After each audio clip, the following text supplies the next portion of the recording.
Okay. Your co-host, so you can begin whenever you're ready. Okay, dokie. So, the first thing I want to do is make sure that with uh, our guests on today, i.e., Steve and Mike, that let me start before I even go into any kind of formalized process. Is there anything in particular that you wanted um, to get out of the time management thing specifically with a question? Because I will take that in order first and then kind of walk you through what I had. So I have one. So I'm just finishing up a trusted advisor's time management series with a lady. I'll call her a young lady, but she's probably not really young. And because she had a career in a big movie production kind of company, and then went in and bought a franchise for Floor Coverings International. Steve has heard about this lady before. And she's made great progress. She's assimilated a bunch of stuff. But my fear now, since we have 1 or 1.5 sessions to go, um, is that she won't make habits out of it that are permanent. She has good habits now. She's assimilated a whole bunch of stuff into habits right now. And of course, I don't know if she's going to want to pay me to check in with her every month or anything like that. Is there some other technique you know of or you recommend to help her habitualize the learning? Where do you think she is in terms of her use of affirmations, Mike? I don't think she uses them at all. That we did not really talk about that except kind of peripherally with the goal planning sheets. And that was an area where she underperformed, was with goal planning. Okay. And that's the reason I say a session or a session and a half. I need to get her to get at least one goal planning sheet. And she has a really good goal, how much she wants to sell by the end of the year. So that's really dissectable into action steps and obstacles and action steps and delegation. Yeah. But I don't know about the affirmations. That's a good point. Thank you. Uh, a lot of times when I've talked with people after the work clean book, I've had them turn that into affirmations specifically. Just again to try to get it up and running. Hello, Bertha. Hi, everybody. Hi, Doug. Bertha, Hey, any Bertha. particular things that you want to glean from time management? Just knowing that we got a small enough group, we can I can kind of custom tailor what we have. And no, I wanted to hear best tips. I finished through a 12-week year mastermind, and I'm now time blocking, which has been phenomenal. So I'm just here to learn and see what else I can fit into what I'm currently doing. Got it. Hey, Doug, it'd be interesting to know if you have any new um, technology apps or hacks to offer us as we facilitate um, folks through time management, especially as part of that exercise to graphically record their 24/7 activities. Yeah, the short answer is that is I do not. I still ask people to track it in whatever way however they want to track it, whether they want to do it on a spreadsheet, whether they want to do it on the LMS process, whether they want to use an old fashioned um, print them out and then graphically grab them so that the sheet is with them. I do know that experientially I tell people that they get their best results tracking it if they actually track it in real time, even though it is a total pain in the neck to do. Um, when I was doing it for my own use, I would print out the piece of paper, and I would make sure at that point that I always wore a shirt with a pocket in it, so that that piece of paper would go into my pocket, and as soon as I would start a conversation with somebody or change something, the first thing that I did was brought the piece of paper out and put a slash on the time, so I knew when I actually, so I didn't have to rely on memory to be able to do it. But Mhm. that's an old hack. That's not necessarily a new hack, but that's kind of the long and the that's about the best I've got at the moment for you. One of my clients had an app on his phone that he would just go in and do. But I don't remember exactly. I mean, it's been several years since I had that client, but it'd Oh, be in terms of interesting tracking, in terms of tracking. there's And there's several time track apps. uh-huh. But again, the whole thing is it's really developing the discipline to do it in real time, as opposed to, oh yeah, what did I do between 10 and 11? Because guarantee that they've done more in 10 and 11 than they're recording. But all right, which the I gotta admit, I was really impressed with the book Work Clean. Um, Highly recommended. I've ended up giving it out to a lot of folks, and then we've built it in um, to the latest iteration of time management, just because it was so powerful. So our challenges are we're already busy, right? Physical interruptions, whether it's phone calls, texts, alerts, bings, pings, bongs, uh, you name it, right? It's all there. Then we get all the mental interruptions, the to-dos, the social media things, the posts, playing computer games and all that kind of good stuff.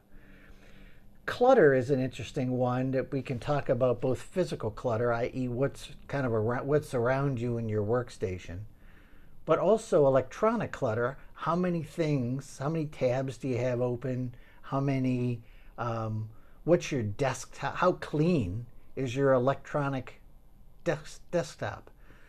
And then what's our own attitude about having a disciplined approach? Is a disciplined approach great when we're not busy, but as soon as we get busy, that all goes out the window?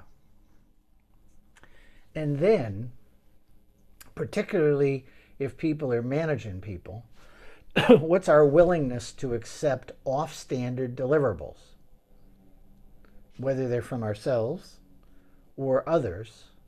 And when somebody doesn't really do it right the first time, how does that kind of lead to the whole reworld, redo, reship, re-invoice, and so on? That all kind of comes from the kinds of things that you can see on the bottom of the screen.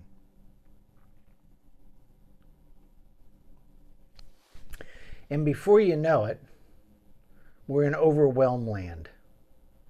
And that next 9, not knowing how, really begins to stop people.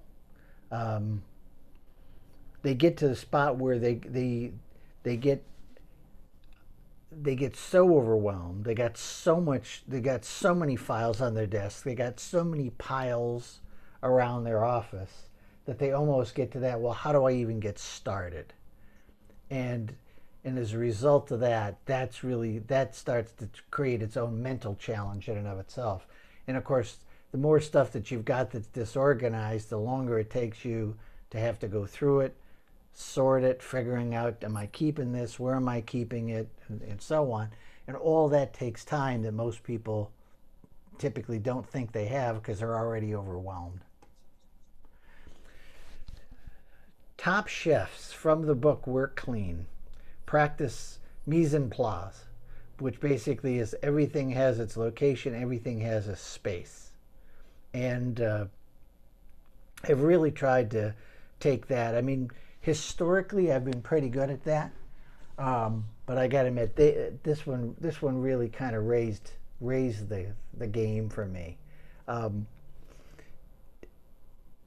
There's so many nuances in this book that you can absolutely take and apply it to our own desk space, whether we're talking about an electronic workspace or, quite candidly, a physical workspace.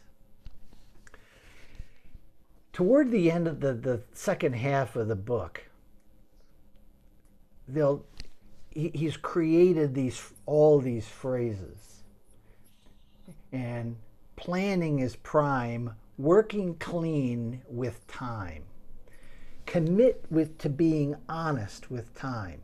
Man, is that a powerful, powerful, powerful notion.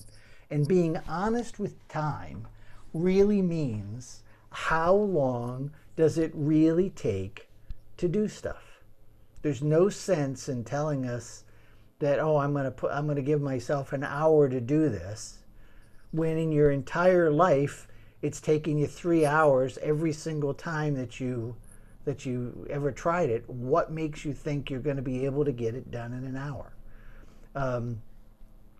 And all that does is, when you start to schedule yourself tightly, well, you start to blow through deadlines, and all we're doing in essence is creating ourselves with more and more and more stress, because we've never really been honest with how long does it actually take. One of the things that I love about the time tracking is, for me, when I did it, I discovered that I'm usually off by a factor of 2. Meaning, if I think I can knock something out in an hour, almost guaranteed at the end of 2 hours, I'm going to be finishing it up. And so as a result of that, I started to take I did a couple things. I would start to play almost beat the clock with myself, saying, okay, I'm going to give myself 2 hours at this, and then try to beat the clock to be able to finish it up in under 2 hours. But that was really trying to refine my estimate of how long do I really need to allocate on this. And that's going to become a critical element if when we start to talk about how much do you schedule. There's something that's called a 70% rule that I will get to before we're over. Steve, you had a question. I had a comment. I agree that that things usually take longer than you expect, but I've also found that it'll take however long you have.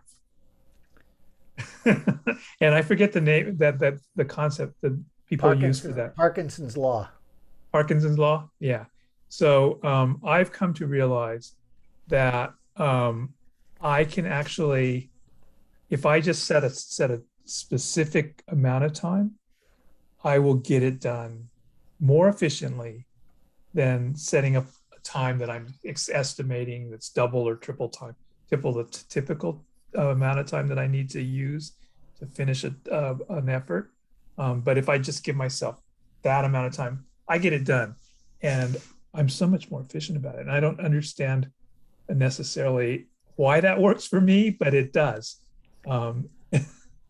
Yeah, as long as you're not trying to get things done in a half an hour that realistically take an hour to an hour and a half. If you know how long, if you really stay focused on something, if you know how long it really is going to take you, that's wonderful. My experience is most people do not. So it's not a matter of procrastination all the time. I mean, that certainly will rear its ugly head from time to time. But what I'm talking about, you've got an hour project, saying that you're going to do it in 20 minutes, regardless of how quote unquote focused you work, just may not be possible. Getting realistic ideas of, can I do this in an hour? Yeah, if I really stay focused, I can. That is really the concept of working clean with time. It's not saying that I'm going to give myself 4 hours if I really only need 1. But it's also not saying I'm going to give myself 15 minutes if I really need 60. So Steve, can you invent a real deadline for yourself? And I ask that because I can't. Well, a deadline is like, it's a real deadline. So for example, if something's due, or if there's a presentation that I have to make at a certain time, I know exactly what that deadline is, right, Mike? And but you said you're going to give yourself an hour. Like if I give myself an hour and I say that's my deadline, that doesn't work. Now, if I have to get it done by Thursday, on Wednesday night, I'll get it done. No joke. Right. So if I've got a coaching session, let's say tomorrow at 2, and I've got 3 days to prepare for it, and kind of strategize around what I'm gonna present or facilitate. It'll fill up 3 days worth of my time. On the other hand, if I say I've got specific things that I need to get done for that facilitated session, and I know it's going to be at 2 o'clock tomorrow afternoon. If I start it at noon, I know I'll get it done by 2, Right. right? So the deadline Whereas has to be it real. would otherwise be 3 Yeah. days worth of my time Yeah, putzing around with now stuff. that's what I had discovered with myself. I was wondering Yeah. if Doug had a trick to making unreal deadlines real. Well, the easiest thing to do, Mike, is all kidding aside, is using the concept of possibility and necessitating behavior and planning backwards. You can give yourself real deadlines by planning backwards in terms of what's the drop dead date, and literally saying, okay, if I need this tomorrow at 3, and I'm estimating it's going to take me an hour and a half, all right, I'll start it at 1 o'clock. So it turns it into a real deadline. That's if you know that you do your best work when you're under the gun. And this is really how well you know yourself really becomes critical. When I first found out about this stuff from neuro-linguistic programming, I tend to be a possibility thinker, but a necessity behavior. I do my best work when I'm when I'm up against the gun to a degree. If I go beyond that and guess wrong and create more pressure, I will go from pressure to panic. And when I go to panic, my brain shuts down. All I hear in my head is this giant second hand going tick, tick, tick, tick, and I can't think because I'm literally hearing every second go by, and I shut down. I experienced that once years ago, and I'll never forget it. So I can relate to that, Doug. So one day we should explore the personality traits that create that, because I'm just the opposite. When I panic, my efficiency goes way up. I don't do anything that's not necessary to be done, and I just cut right down to the chase, right? So it's very interesting, different reactions. Well, like I said, a little bit of pressure is a wonderful thing for me. I found that with my own style, if I've got something that I've got to present, I tend to research it early. Then basically it kind of lies fallow for a week or so, and then right before I've got to present, it clicks in, and it's like boom, because I've got a presentation to do or a paper to, or a proposal to write or something along those lines. So I almost find with myself, I almost have a gestation time to kind of let the creative juices work, and then when I go to write it, I write it really quickly. I found that if I didn't have a real timeline, then it was harder to do. Now, over the course of time, I've trained myself to say I want to have this done by a certain time. Great examples are, when I put out the Paradigm newsletter. Years ago, an awful lot of editing got done on Tuesday night so that it could go out 7:30 Wednesday morning. For the most part, I haven't been doing that now for a couple of years. Like tonight, for example, I'll write the opening comments. Now, typically, I don't usually write the opening comments 2 weeks before the newsletter's going out, because I do want it, I try to keep it timely for whatever my opening, president's remarks, so to speak, are going to be. But a lot of those other kind of articles, we started writing. And one of the things that helps is almost all of the writing today, I'm working with a local guy, a friend of the family who's since become an independent contractor to me, Chris Marty, and Chris is doing graphics. So if I want the newsletter to have graphics based on the article, I can't be asking him to create a graphic, at 1 o'clock in the morning when it's supposed to be going out at 7:30 the next morning. So it's kind of backed me up in terms of having me kind of doing things now before the fact, to be able to kind of put these things out, give him a chance so that he's got time to kind of noodle around and kind of work on the graphics and get everything in place. So it's less of a fire drill than it used to be years ago. And part of that is just saying, I don't want to be part of the fire drill. So part of it is consciously starting to think about how I plan differently. And I put a placeholder in my calendar for that. So I'm not leaving that to random. I mean, I've got, time scheduled in my newsletter that says write this article. I mean, in my calendar that says write this article or do those kinds of things. So yeah, I can move it, but if I'm going to move it, I'm going to move it consciously, the same way if I was scheduled to talk to, to any one of you four, and you called me and say, hey, this time's going to work. Can we flip that time, or can we move it to a different time? I'd say sure. We'll kind of move it around, but I'm consciously having to then move it, and that's helped for me. It's definitely one of those things that you can train yourself. For the longest time, I wasn't convinced that you could. I wasn't sure that training yourself to be less necessity oriented, I wasn't sure that it was worth it. But looking at my own behavior, how it's kind of migrated over 20 years, yeah, I'm a lot less last possible minute than I used to be. Mm-hmm. Yeah, I like the idea of actually calendaring those specific times to work on things, because previously I would never give myself, specified like segments of the day to actually do work. My calendar is all about meetings and all that stuff, right? But when I get stressed and have a lot to do, if I don't actually go in and calendar specific times to take care of certain things, I just get distracted with stuff, and email can just be such a time waster and other things. So I have been starting this practice of calendaring, particularly when I've got just a bunch of stuff that I have to get done in a certain period of time. That's probably a good time to talk about this. Are the four of you familiar with the 70% rule? Shake your head one way or the other. Yes. I know lots of 70% rules. I know lots of 70% rules. So tell me which one we're talking about, Doug.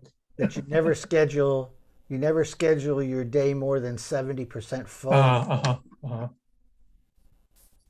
But think about that if you have all kinds of stuff on your to-do list and you're not putting it on your calendar, and now all of a sudden you start to fill your calendar up with 70%, but that 70% does not include all the rest of the stuff that you have to get done, because you never treated it as an appointment.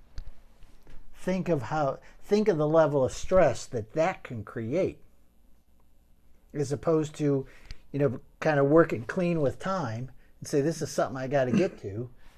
I'm going to give myself an hour, and this is when I'm going to plug that in, and that becomes part of the 70% of your day. Now, the good news is in an 8-hour day, you can still have yourself scheduled with 6 hours worth of stuff in rough numbers.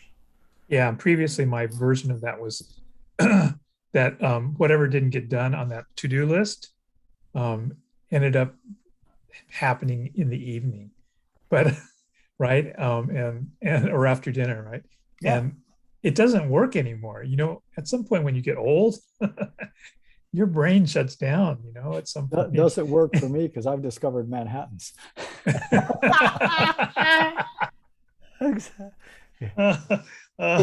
Seriously though, that 70% rule would be a great addition to the time strategies course, where it's talking about the must-dos and the should-dos. Mm-hmm. The must-dos are the things that you don't stop working today until you get them done.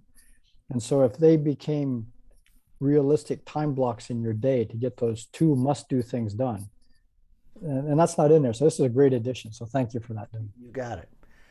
Arranging spaces and perfecting movements, working clean with space and motion. Think about oil on glass in terms of frictionless surfaces. How easily can you move? How easily can you move and make things happen? When you're watching great chefs in terms of prep, there's an economy of motion there that's just absolutely unbelievable. And so this whole idea of making that work is one of the principal pieces. I've since applied that to my own desk and space here. And chefs do a whole lot in a very tiny space. Their workspace is smaller than my desk typically. No question about it. And, it's And- like, and there's like 3 people in it. Exactly. Well, that's what really impressed me about this Work Clean book. It really did. Working clean with systems. Look at that next sentence. Commit to keeping the system going regardless of how fast you're moving. Regardless of how fast you're moving. With focus, speed of execution improves over time. And the example they're talking about there is when somebody's learning to slice carrots, for example. All of the knife movements are really done and practiced until the level of execution on that is so high that they no longer know how to do it wrong. They can only do it right. And then once they're in the habit of only doing it right, that's when the speed improves. That, to me, what I watch a lot, and I caution my clients about this all the time, is most people will build a system that works when things are slow. But how often in your life are things slow? Not very often. So as soon as you get life happening in real time, they never have the system that's been designed for the way life really happens, right? So to me, they've got a flaw right at the beginning, because now they don't have a system that actually works. They only have a system that works when they're kind of dogging it. And so the first thing that happens when they get under pressure is, what's the first thing to go? Well, we don't have time to do this because I've got to do this. Well, now all of a sudden they've thrown out all the things that they've been practicing to give them a high level of execution is now gone. So they're creating all kinds of opportunities for error, right? And let's face it, as we've already talked about, as soon as there's an error, you got to stop what you're doing and go back and fix it. Now you're paying for that same task at least twice. So it's just unbelievable. Working clean with priorities. Commit to the present moment. Now is more valuable than any future time. So this whole idea of what's really critical and what's critical now, and taking action now and moving things forward now, this whole idea of making first moves is really critical. And it's particularly critical if somebody's managing staff. Because if I start to get busy doing my stuff and I'm not thinking about first moves, I can have somebody else doing the equivalent of marching in place, waiting for me to give them an assignment because I haven't been working enough upstream to start to think about what are those next assignments, so to speak. What do they need to look like? Doug, can I just, before you move that slide, I think that second, making first moves, reminds me of the phrase excellence in the moment, and making sure that we are conscious and executing, like you just said, excellently, focusing on that. What is it that we would want? If you have no more time, in this moment, let's move out excellently. But going back to the previous line, and I don't know if I'm trying to process this in something that you said earlier, and it may be the inverse. So when we're delegating, so when you are a solopreneur, as I am, and I'm working and I'm planning out and I'm planning as if everything's moving slow, but things are literally moving quickly. But the inverse of that is now I have delegated certain things and they have their process. They're not marching in place. They're not waiting for me, but things have kind of slowed down because now this is not my norm. Like, what do I do now?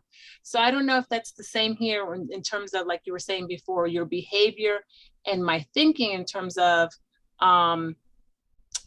trying to make the deadline or moving back from the deadline. I don't know if that has something to do with working clean and making those systems work. Because I'm literally figuring out systems for delegation because there's a lot on my plate, and I know that there are certain things that I can delegate. But when now I have that time and that space, what fills that space? And how do I make sure that I'm not just falling back into one item at a time, and that I'm properly delegating the things and having more time to do excellent in the moment. So I'm looking at these two items here. Yeah, and with any luck, before we hit the end of the before we hit the end, I'm hopefully I'm also going to give you a couple of pieces of food for thought on that one. Okay.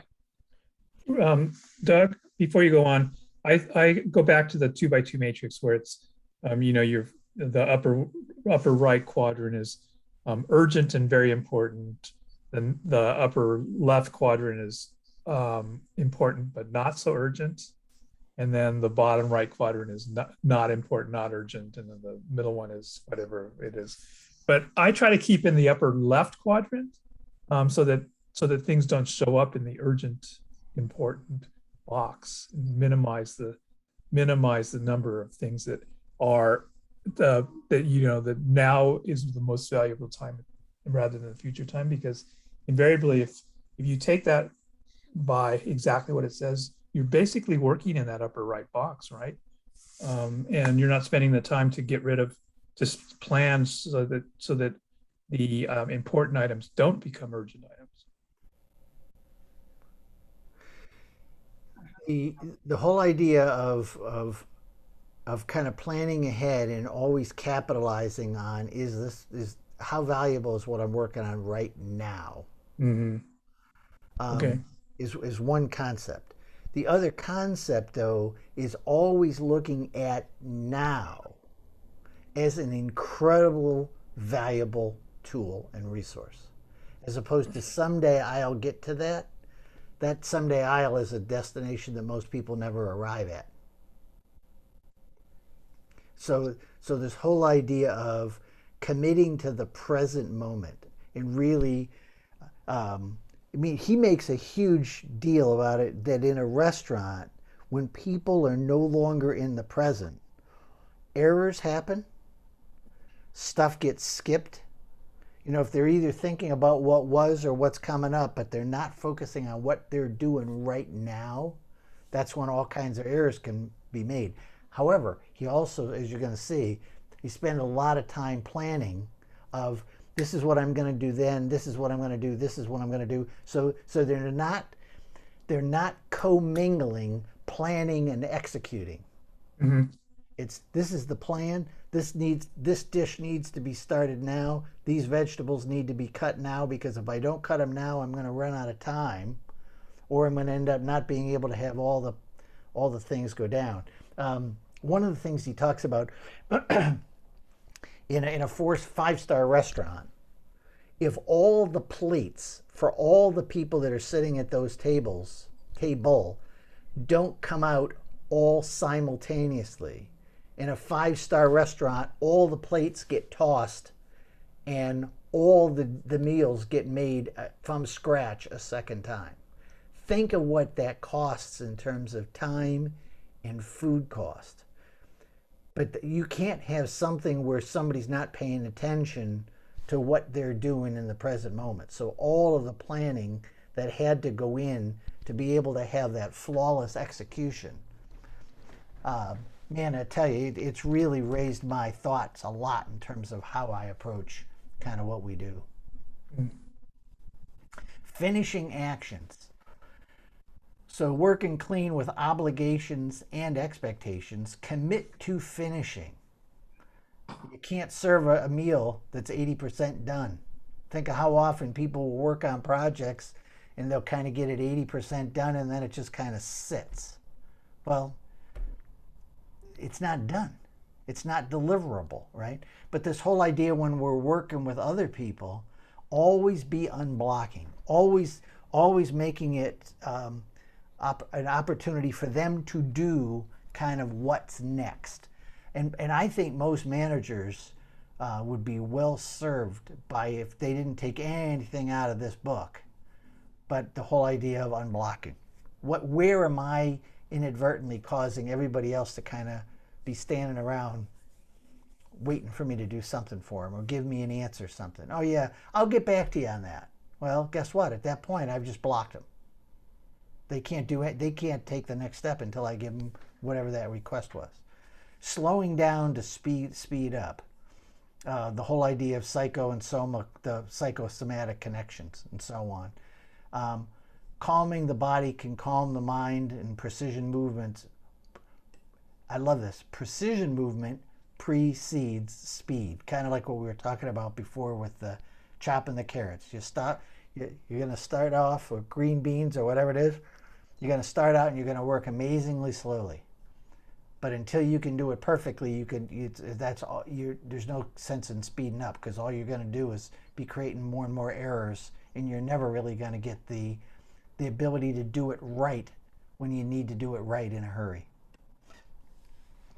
Working clean with all our senses, kind of staying alert to all the kinds of things that are coming back. Call and call back. Commit to confirming and expecting confirmation of essential information or communication. I've been talking to people about this one for years, even in terms of when somebody sends you an email, and you guys have probably all gotten an email from me that just had 2 words in it, got it.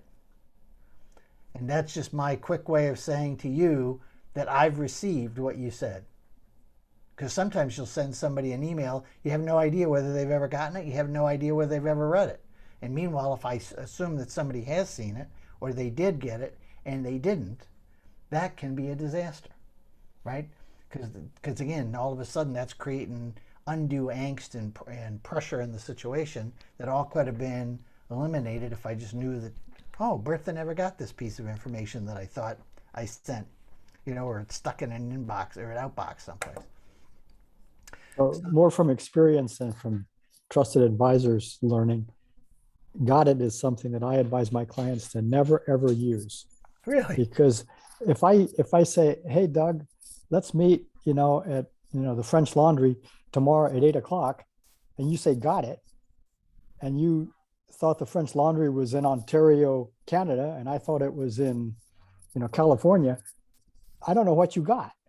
And so, it's like, I always say, be very, very specific and say exactly what you think you got. And over and over and over again, I find clients that, yeah, got it.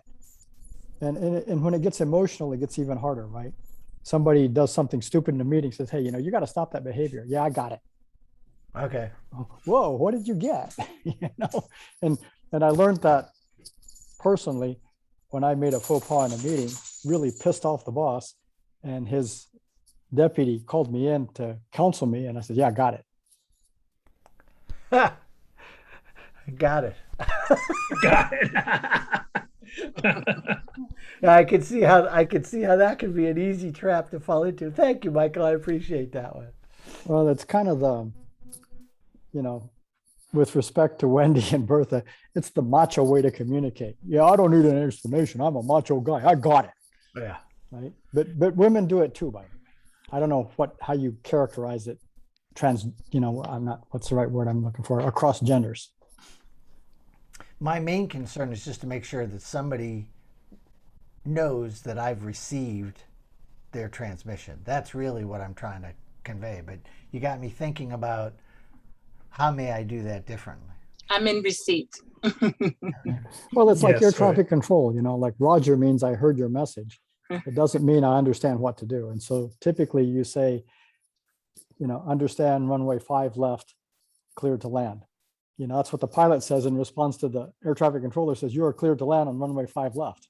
Yeah, that's the call and call back.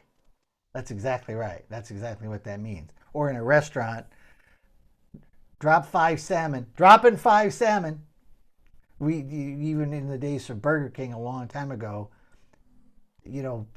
originally before I knew this stuff, I thought, kind of hierarchane, but it's closing that loop that says, yeah, you're actually being heard and understood. Email is such a horrible way to communicate, and I hate the group emails that everyone's name is like listed, and it's cost me so much angst and time. And now that Google just nests everything, I can't find anything. It's really frustrating. And so my protocol has always been, if you want an answer from me, then you put me in the 2 line. And if you're just sending me this information for just the email for my information, then include me on the CC line. And then you know that I will not be responding in any particular way to that. But people don't understand kind of how to streamline this process of communication, Yeah. particularly with email. And until you get a group of people that start to put that in place, your email inbox can just explode with stuff. And then people get all upset because you didn't respond. But a lot of it is just for information. I don't want to take the time to have to do a got it or a da da da da da if it's just for my information purposes, right? So there's a lot of expectation here when calling and calling back, and the kind of communication you want to set in place that basically is a big time waster. If you're not careful. Yes, definitely. Of course, the challenge is if you thought somebody had something that they don't, that turns out to be a pretty big time waster too. Mm. So inspecting correct, working clean with feedback, commit to self-coaching, to being coached, to coaching others. It's all about working clean is always about continual improvement. Working clean with resources, valuing space, time, energy, resources, and people waste nothing. And they'll talk about how, extra pieces from a vegetable or something like that may end up going into a broth that's going to be served in a couple of days. That even some recipes that are basically almost totally concocted, if you will, of the quote unquote leftovers or the pieces that would normally be tossed. When it comes to thinking about these and calendarizing them, both appointments and tasks are both actions. And there can be two types, as you see there, scheduled or unscheduled. I love this distinction on the bottom here. Routines are buckets of time.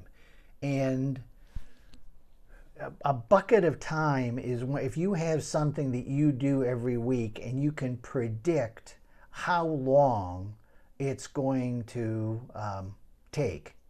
Like if quote unquote signing time cards, whether you do it quickly or slowly, takes 15 minutes. That becomes a discrete time. If you always sign time cards at your desk, so to speak. Oh, and I also order the amount of stationery or office supplies or whatever, and that typically takes a pretty defined length of time.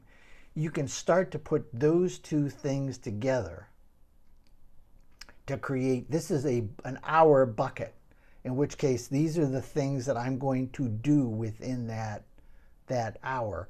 It becomes predictable, it becomes efficient, you have a time for it, and that's where this whole idea of scheduling these buckets of time so that you don't have to think about, oh, just did I get to this week or not? This is the time, and when you go to do it, you go from boom to boom to boom to boom. So it minimizes the switching, mental switching costs, and again, it increases efficiency. The other thing he talks about is the difference between immersive versus process routines. Immersive are those things that are kind of those unusual things that you really have to think about.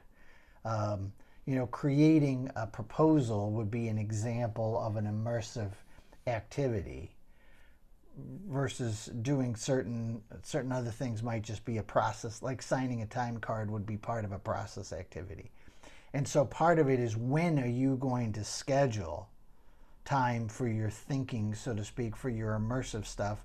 When are you going to schedule your time for process stuff? It's got to get done. I mean, it's the old expression, if you want to wear clean clothes, you got to do laundry. I mean, there's going to be a time that you have to get it done. Are you going to pick that time consciously or not?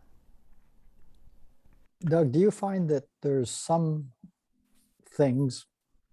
work things that you do that are pure immersive and something that are pure routine, but there's a bunch of stuff in the middle? And I'm thinking, suppose you're chopping carrots, but for some reason you got a batch of carrots and half of every carrot is bad, and you got to chop it and throw it away. And so that's a little bit immersive because you have to make this judgment call as to where do I cut and, et cetera. And similarly, like signing time cards, right? I know this because I did that. And so then Joe the Ragman has an entry on there that just doesn't make sense. And you don't understand it. And so now you gotta immerse yourself in Joe the Ragman's entry and go figure it out. And that routine isn't a buck at a time anymore. Well, depending, what he would probably talk about is what's the frequency that you would have to go check out so if you're always checking out somebody's variations on a time card, that would say you can't really do time cards in 15 minutes because there's always going to be an exception that you got to check out. So that exception that you need to check out may take that total elapsed time from what should be a 15-minute process in reality becomes a half an hour process.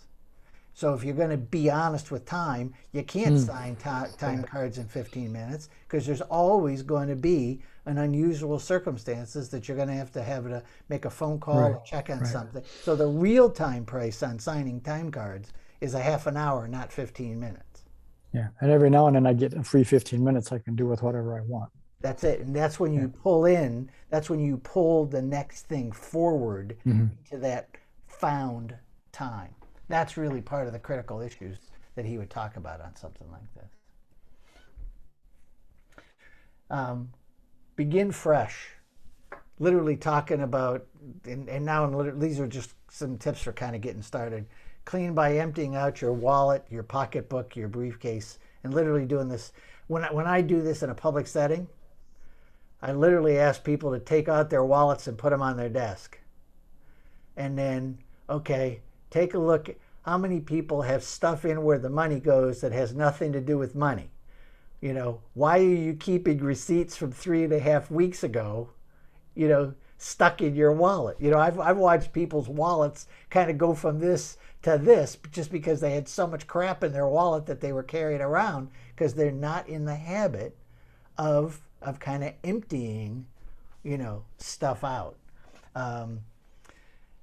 And some of this I've kind of picked up from other spots along the way. Kind of when you first start to have this, have a trash can and extra trash bags and a recycling bin or whatever you're going to use, so that you don't have to stop and go, I ran out of fill in the blank.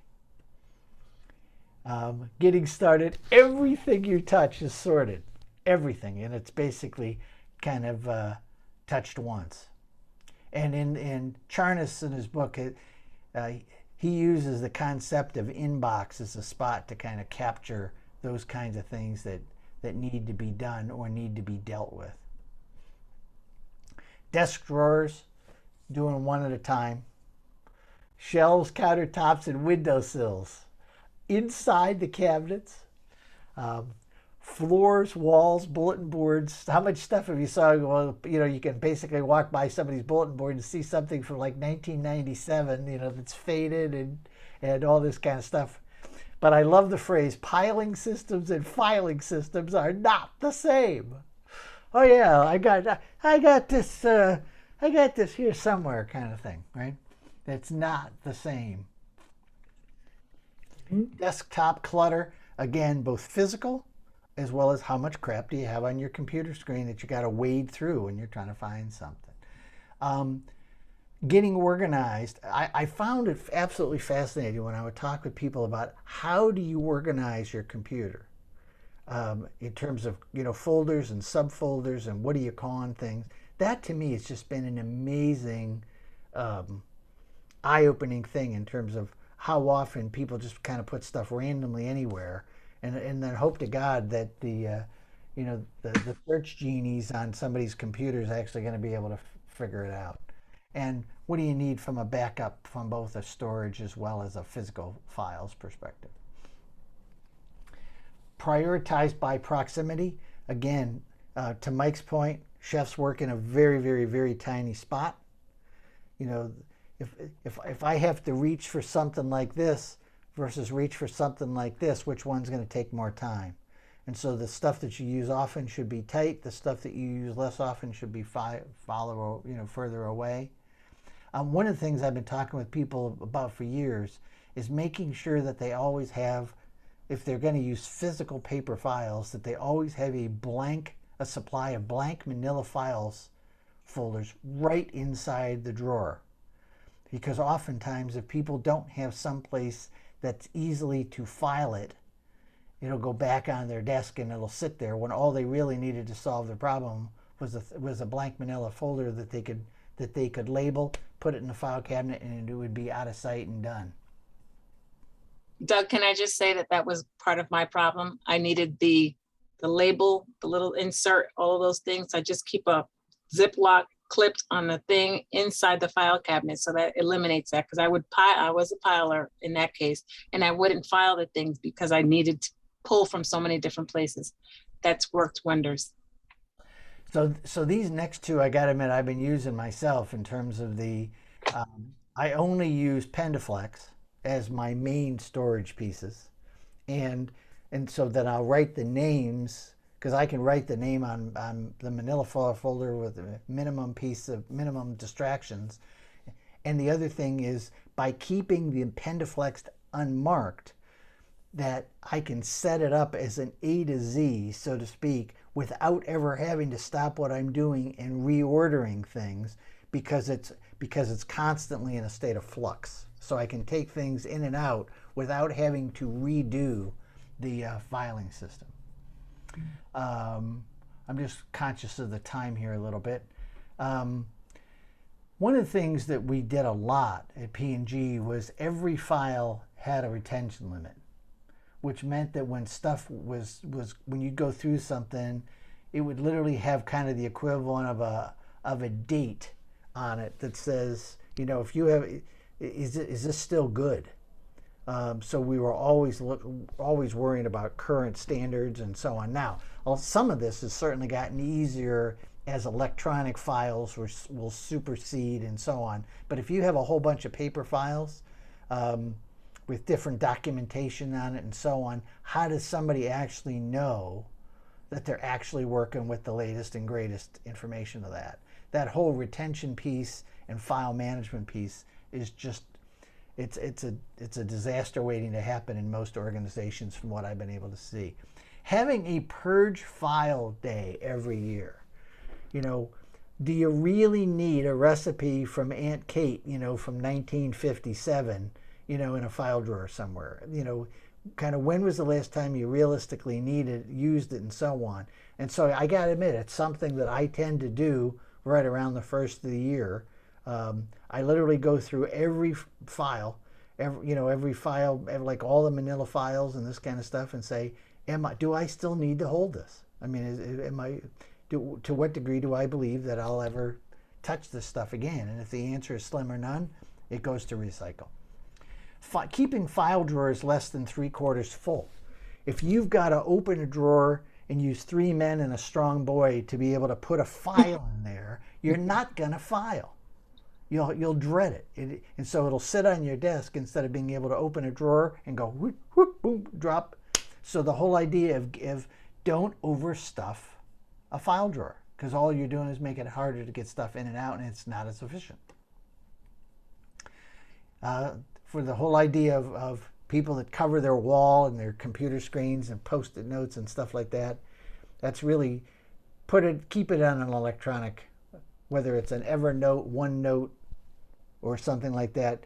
The whole idea of having a bevy of stuff to act as a distraction is probably really not in your best interest. Turn that task into a calendar entry, schedule it so it's done. Passwords and instructions and so on is just, again, anything that we can do to declutter and keep it secure is all part of the golden rule there. We've talked about the planning your day piece. Differentiating between must do and should do. Again, I've always loved the treatment that our materials talk about in this thing. That must do, there has to be massive amounts of pain and suffering from either yourself or your company or your family in order for it to be a must do. If it doesn't have massive amounts of pain and suffering, It may be a should do, it may be I want to do, it may do I like to do, but it's not a must do. And therefore, when I encourage people on the must do's, I basically say to them, look, if it's a must do, you better do that first thing in the morning, period, end of discussion. And the example that I use is let's say that I was a real bastard as a boss. And for whatever reason, you're supposed to give me something at 3 o'clock in the afternoon, and we lose power at 1:30. And power comes back on at 2:58. And so our meeting is on. And I say to Steve, so Steve, where's my report? And Steve goes, Doug, we just lost power for an hour and a half. And I go, Steve, when did you and I first talk about having this report to me by today at 3? Say 2 weeks ago. Well, why would you ever play Russian roulette, waiting to the last possible minute, hoping that everything in the world was in alignment in order for you to be able to keep your commitment to me? So I'm suggesting that on those things that are must-dos, that better be kind of like that eat the frog thing. You better do that first thing in the morning, because I'd be absolutely relentless. I would accept no excuses. If you and I have talked about something and now you're not delivering it when you told me you were going to deliver it, and it's all because you were hoping that everything would work, and you could have done it differently. That to me really, that's really one that I encourage people to really make that must do a super priority for first thing in the morning, and kind of keep their calendar clear. I'm going to just I've got 359, kind of the actionable stuff. This is really kind of how do you want to, and I can obviously supply this to Wendy, but kind of how do you want to capture these things that you're working on? Getting organized, delegation. I talked a little bit about, in order for somebody to be a 10 in their position, what is it that they need to know? What is it they need to be able to do? What kind of person do they need to be? And using that so that I can delegate tasks as well as develop people. Kind of the divide and conquer. Why am I doing this task? Why am I the only person on the planet that's doing this? And who else should be able to do it? And then tying that in. Because a lot of times I find that delegation is as much of a mental block as it is a training block. Getting organized. You're now entering a stress-free zone in terms of when you're kind of regaining your sanity. But a couple of quick takeaways: short-term efficiency and short-term effectiveness, doing the right things right, plus long-term efficiency and long-term effectiveness leads to less bad stress. And as for years we've talked about, process excellence is having the right people doing the right things at the right time in the right way for the right reasons. And with that, I've got exactly 4 o'clock sharp. I'm done. I'm stopping the screen share, and I hope this has been helpful to you. Thank you, Doug. Yes, absolutely. Yes, Doug, if you'll Thanks, Doug. please send me the PDF too, please, so I can add that to the website. Got it. And if you haven't yet read Work Clean, just so you know, it's actually so popular right now, it's actually back ordered, or at least the hard copy is. Yeah. But it's certainly something that I would strongly recommend. It's one of those books for real. Mine came in on a Sunday. I picked it up at a local bookstore. I came on a Sunday at 4, and I had basically read it cover to cover by Tuesday night. And then I've since read it about 3 more times. I find it's one of those classic examples of the more you reread it, the more you see. And some stuff that you think is disarmingly simple, when you go back and you read it a second time, it's like, oh, I never really saw that before. I'll just add, Doug, my biggest threat to time management is books. I can't resist them. There you go. All righty, y'all. See you around. Thank you. you. Thanks, Have a Doug. great rest of the afternoon, everybody. You Bye-bye. too. Bye-bye. Bye.